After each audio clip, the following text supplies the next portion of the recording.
Lo que pasa en Mendiolaza, pasa por de Mendiolaza. El doctor Eduardo Martínez. Muy buenos días, Eduardo. Muy buenos días, Gabriela. Bien, Bueno, sí, efectivamente. perdón, Eduardo. Sí, Antes que te escucho. nada, yo te pido que te presentes, que digas en qué condiciones estabas presente en el Consejo, cuál es tu acompañamiento y cuál es tu experiencia en esto. Bueno, yo fui al Consejo por invitación de Dolores Becerra, es una de las contribuyentes que ha sido afectada por esta medida, en representación de otros contribuyentes que estaban con la misma aflicción de ver cómo el municipio les quiere cobrar doblemente una obra que ya ha sido previamente pagada, que esto viene desde un decreto del año 2004, donde se crea la contribución por mejora para esta obra de gas, y bueno, y que en definitiva, con el dictado del decreto, bueno, ven como el municipio intenta, mediante una maniobra ilegal, cobrarle 2 veces una obra que ya ha sido pagada, ¿no? Y en ese entendimiento fui Bien, al Consejo es a decir los que, fines de ver cuál era la fundamentación o qué opinión tenían los concejales, digo. bien, es decir que por el momento vos solamente estás asesorándolos, no has asumido una representación judicial.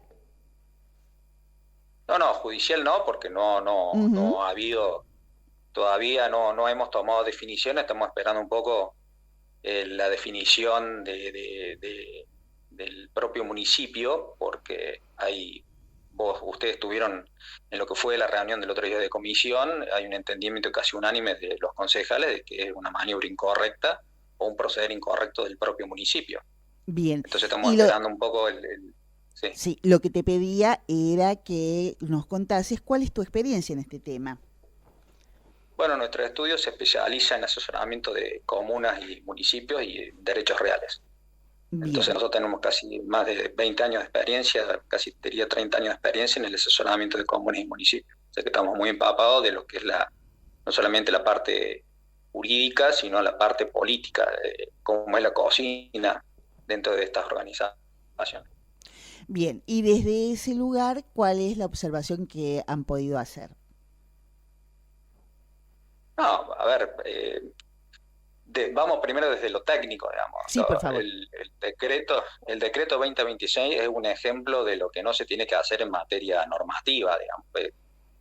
Principio, en principio la técnica legislativa es bastante deficiente, se habla en términos potenciales de que se habría pagado cuando en realidad hay pagos efectivamente realizados. Se establece una prescripción del pago de los vecinos, lo cual es técnicamente, no solamente que es técnicamente incorrecto, sino que el mensaje político es un castigo hacia el propio contribuyente cumplidor, ¿no? O sea, le echa la culpa de no haber hecho un reclamo para que se le devolviera el dinero por una obra que no efectivizó el propio municipio, y encima, desde los fundamentos del propio decreto se establece un reconocimiento, un pago graciable, o sea, como si fuese un pago voluntario, una voluntad de reconocimiento del municipio, lo cual es totalmente, desde lo técnico, incorrecto y no es verdadero, digamos. Acá no tiene que haber un reconocimiento voluntario, tiene que haber, y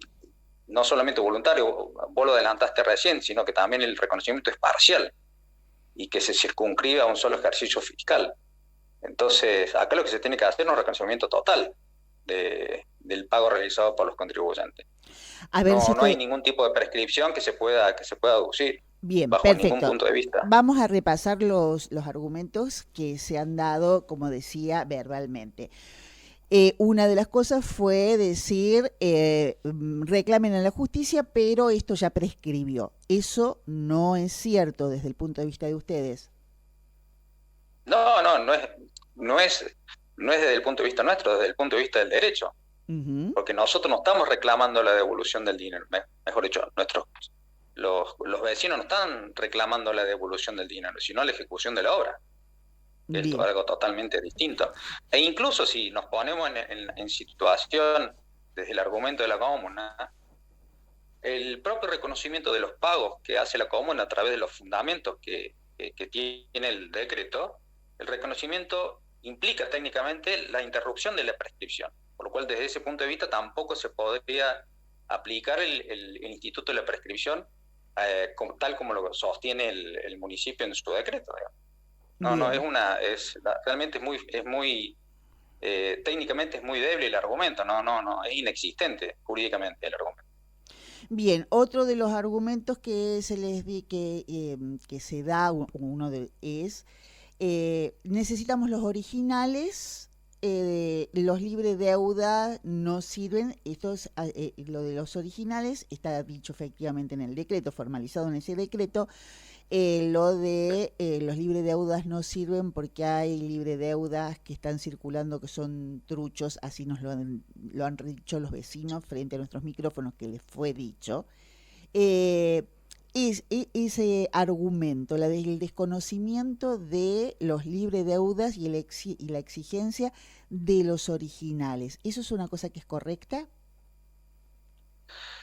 A ver, desde un punto de vista administrativo te diría que lo que están confesando es que no tienen los papeles en orden, porque de la propia contabilidad de la municipalidad surgen, de los estados de deuda de cada cuenta de los inmuebles de los contribuyentes, surgen los pagos.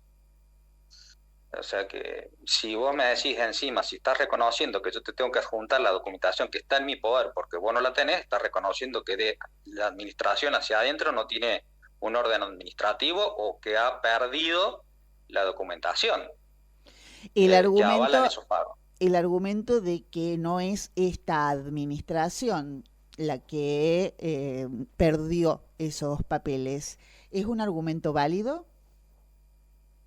No sé si ese argumento lo ha alcó el municipio, te soy honesto, pero desde el punto de vista discursivo, si eso es lo que se ha dicho, es totalmente, te diría que hasta de una inocencia política ostensible. Acá no se contrató con una administración, se contrató con el municipio, y es el municipio que te tiene que dar la respuesta, independientemente de las personas que se hayan sucedido en las distintas administraciones de los municipios.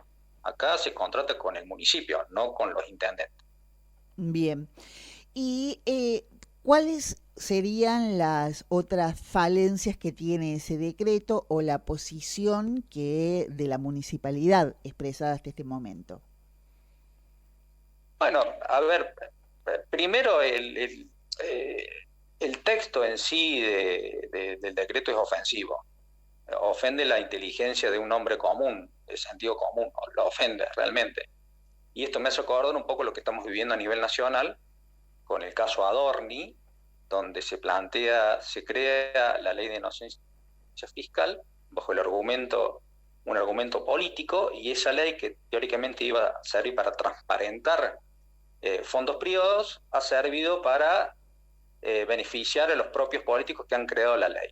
Acá pasa exactamente lo mismo, pero en sentido inverso, es decir, estoy dictando una norma para desconocerte un pago que se ha realizado y que está documentado.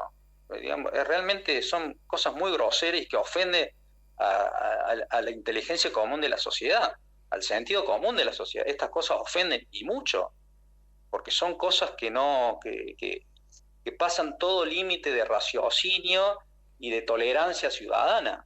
Son muy ofensivas estas cosas. Y no te estoy hablando como vos, te estoy hablando como ciudadano, ¿no? Bien. Eduardo, en primer lugar, dejemos en claro, los vecinos lo que quieren es la obra, no quieren la devolución del dinero. Eso es lo que han expresado, ¿verdad? Sí, correcto. ¿Y cuáles serían, según la experiencia de tu estudio, los pasos a seguir a partir de ahora? ¿Qué se ha hecho? O sea, que convino con el Consejo Deliberante este martes, ¿y cuáles serían los pasos a seguir que ustedes aconsejarían? A ver, los contribuyentes están en una posición de fortaleza jurídica total, digamos, porque los contribuyentes que tienen los pagos documentados y que tienen los recibos, no solamente los recibos, sino también los libres de deuda y los estados de cuenta de cada inmueble, tienen una posición jurídica que es totalmente fortalecida, digamos, ¿no? Y el pago tiene un doble efecto, esto un poco lo manifesté en la reunión de comisión, tiene un doble efecto. Te da el derecho de exigir la ejecución de la obra o puedes tener una actitud pasiva, esperar que el municipio intente cobrar esa deuda y uno pondrá ante el intento de cobro los recibos correspondientes. Esos son los dos caminos posibles. La iniciación de una acción judicial no es beneficioso para nadie. Y esto germinaría aún más el malestar social. Como vos, a ver, yo vivo de los conflictos jurídicos, digamos. Pero no soy un promotor de los conflictos jurídicos. Yo soy un asesor letrado, digamos. Y este conflicto que reúne alrededor de 400 familias no es beneficioso. Genera un sobrecosto innecesario cuando acá lo que se falta es un acto de voluntad política de reconocer, de hacer un simple seguimiento de los pagos realizados.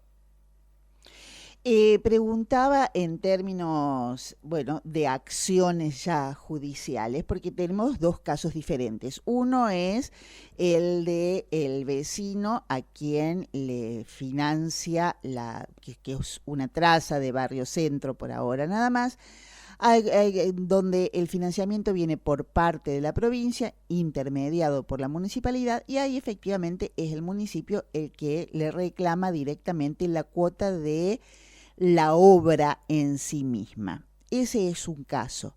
Otro caso, que son todos los demás, es el de los vecinos que la traza ha contratado con una empresa privada y que dice yo también quiero y tiene que responder ante la empresa privada y que recién cuando se termine la traza y vaya a pedirlo y vaya a pedir la conexión a la municipalidad, va a tener que pagar una tasa de conexión más alta. Recién en ese punto entra la municipalidad. Son dos casos distintos. En el primero, quien reclama el pago para que la obra se ejecute es la municipalidad.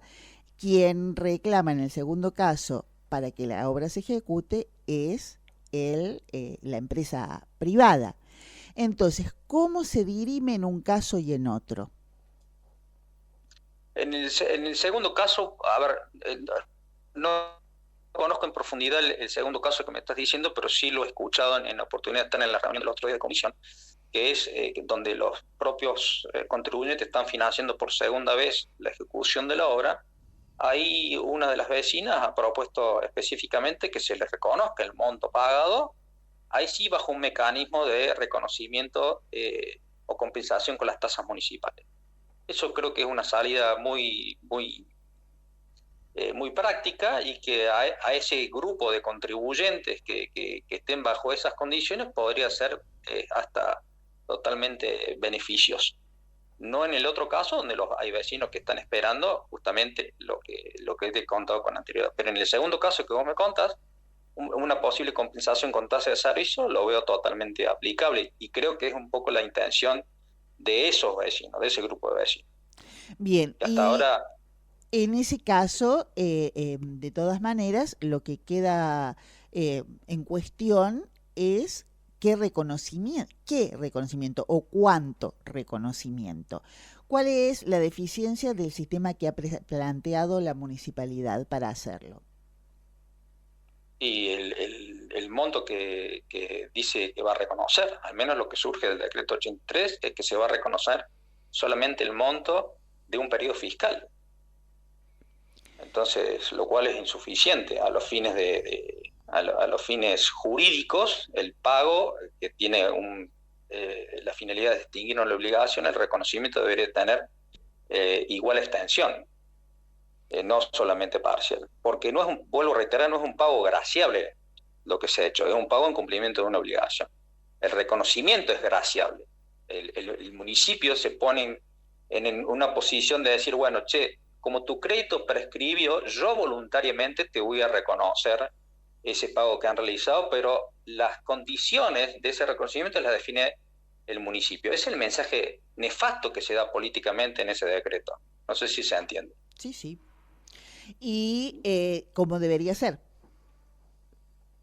El- bueno, a ver, el decreto tal como está redactado está desconociendo el gran universo de contribuyentes que lo único que quiere es que se le reconozca el pago y que se le termine de ejecutar la obra, que es lo que corresponde, es una cuestión de sentido común. Y los otros universos de contribuyentes que están ya financiando la obra por segunda vez en forma privada, lo que están pidiendo, no sé si son todos, pero al menos los que tuvieron en la comisión, lo que se estaba pidiendo es que se le reconociera en compensación de tasa de servicio. Es tan simple como eso, pero en ambos casos el reconocimiento tiene que ser total, no parcial. Bien, Eduardo te preguntaba a qué acuerdo se había llegado con el Consejo el martes. El acuerdo que se llegó el martes es que ellos iban a pedir, pidieron tiempo por una cuestión que sí lo veo como razonable, prudente. Es una administración que está retomando un problema que no tiene solución desde hace prácticamente 20 años. Están pidiendo las informaciones para tratar de reconstruir, creo yo que van a hacer eso, es reconstruir qué pasó con ese dinero que se ha recaudado, digamos, ¿no? Y que el texto del decreto establece que tuvo una afectación específica. Bueno, habrá que ver si eso es así. Eh, Yo lo que me porque si eso preguntaba, es así, porque, sí, perdón, y termino con esta idea, porque si eso es así, lo que están reconociendo es que la afectación no ha sido, o lo que se recaudó no alcanzó totalmente a cubrir el costo de la obra, lo cual también es una impericia, es un reconocimiento de la impericia del municipio al haber presupuestado mal la obra. ¿Se entiende? ujú. En cualquier caso, en cualquiera de los dos casos, Sí. si no se hubiese cumplido con esa afectación específica o si no hubiese alcanzado, por eso tiene que responder el vecino que ya pagó, tienen que responder todos los vecinos o tiene que responder el municipio. No, a ver, vuelvo a la idea original. Los vecinos no tienen que responder por nada. Vuelvo a insistir, el efecto del pago es la extinción de su obligación. Es más, los contribuyentes hoy están en posición de acreedores, no de deudores. Son acreedores que se les ejecute la obra. ¿Entiende? Ujú. Ellos ahora han invertido el polo de la obligación. Ahora ellos, al haber realizado el pago, se transforman en acreedores del municipio. ¿Se entiende? Estos tipos de contratos funcionan en una doble vía. Cuando se establece la contribución, el acreedor es el Estado municipal a que se le pague esa obra. Pero una vez pagado, el que se transforma en acreedor es el contribuyente a que se le retribuye esa obra pagada. Y en ese interín estamos ahora. El acreedor ahora es el contribuyente que le está Ujú. exigiendo a la municipalidad que cumpla con su parte del compromiso. Bien, es decir que qué pasó antes no es un problema de los vecinos y la información que pudiese surgir de que le llegase al consejo no modificaría esa situación. Eh, Por supuesto que no. bien, ¿cuáles A ver, son? Sí. perdón, Gabriela, que te interrumpen esto. Acá lo que está haciendo con buen tino los concejales es tratar de reconstruir la faja interna de la administración, ¿sí? Hacia adentro, no hacia afuera. Están tratando de ver qué sucedió puertas adentro del municipio. Pero el efecto jurídico hacia afuera ya está cumplimentado con los recibos de pago, con el pago y con los recibos correspondientes, que han sido emitidos por la propia municipalidad Bien, y que surgen también de la contabilidad, ¿no? ¿cuáles podrían ser las vías jurídicas si se persistiese en esta posición de solo reconocemos de este modo? Y no te queda otra que iniciar una acción judicial solicitando el reconocimiento total de la obra, digamos, de la contribución total ¿Y de la obra. esa acción judicial es individual o es colectiva? Puedes hacerlo de las dos formas, porque Ujú. acá tenés una única causa que es, digamos, la construcción de una obra de gas. Y los afectados, si bien son varios vecinos, la causa que los identifica es una sola. ¿Cuál es la diferencia entre hacer muchas individuales y una colectiva? Y la parte del costo judicial, digamos. Iniciar una causa, cada causa tiene un aporte de inicio tiene una condena y esa condena puede tener la imposición del pago de las costas judiciales, que es mayor si se hacen reclamos individuales que si se hace un reclamo colectivo. Bien. Eduardo, ¿vuelven a juntarse? ¿Se mantienen en contacto con los vecinos? ¿Cómo sigue para adentro del grupo? Esta mañana estuve en comunicación con uno de los contribuyentes y me dio la noticia de que el Consejo todavía no había solicitado los informes, pese a que prometieron de que el pedido iba a ser de forma urgente. Esta es una versión que me surge esta mañana, lo cual no sé si los concejales lo habrán pedido, eso claro. No lo sé, es una versión. A ver, hay dos cosas distintas. Uno es el Consejo Deliberante puede pedir informes por vías privadas o puede hacer un pedido de informes formal, que es un instrumento del Consejo.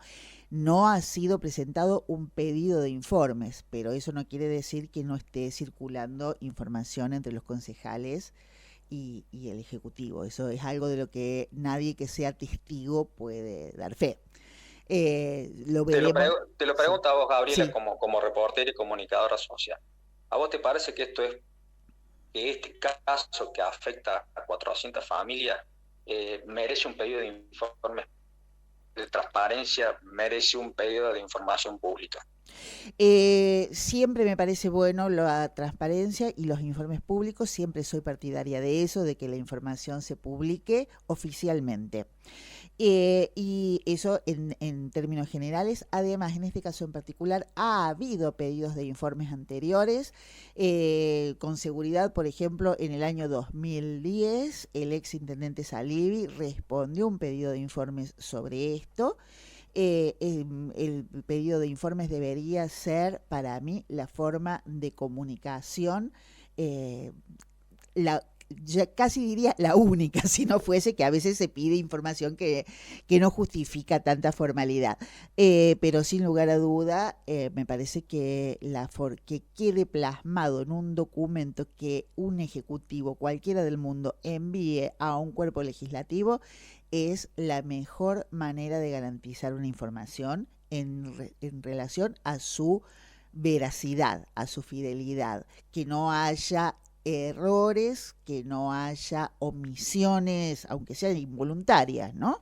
Eso no tiene el mismo valor un pedido de informes, que es un documento, que che, ¿cómo va esto? Y bueno, ahí te paso todos los números, aunque sea mayonesa, es igual, el contenido es igual, pero de ninguna manera tiene el mismo poder, ni simbólico, ni muchísimo menos legal. Eso es lo que yo entiendo. Eso último, por supuesto, del valor legal corre por mi cuenta, siempre digo, como periodista lo digo.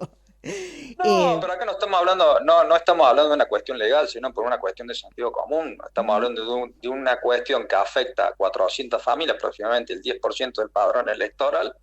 Me parece que la mejor forma de responderle al vecino es transparentar esta cuestión, que no es un caso complicado desde lo jurídico. Lo adelanté en la misma reunión de comisión. Este es un caso que se enseña en primer año de la Facultad de Derecho. ¿Entiendes? Uh-huh. Este es un caso de los casos de laboratorio más sencillos que se enseñan en la Facultad de Derecho. Por lo cual sí, es muy fácil defenderlo, digamos. Por eso un poco la petición de la posición personal del estudio es el mensaje a los concejales: tengan la buena voluntad de solucionar este problema, que no es difícil de solucionar, simplemente es un reconocimiento del pago realizado. De todas maneras, vos acabas de introducir una palabra que es clave, que es padrón electoral, 2 palabras.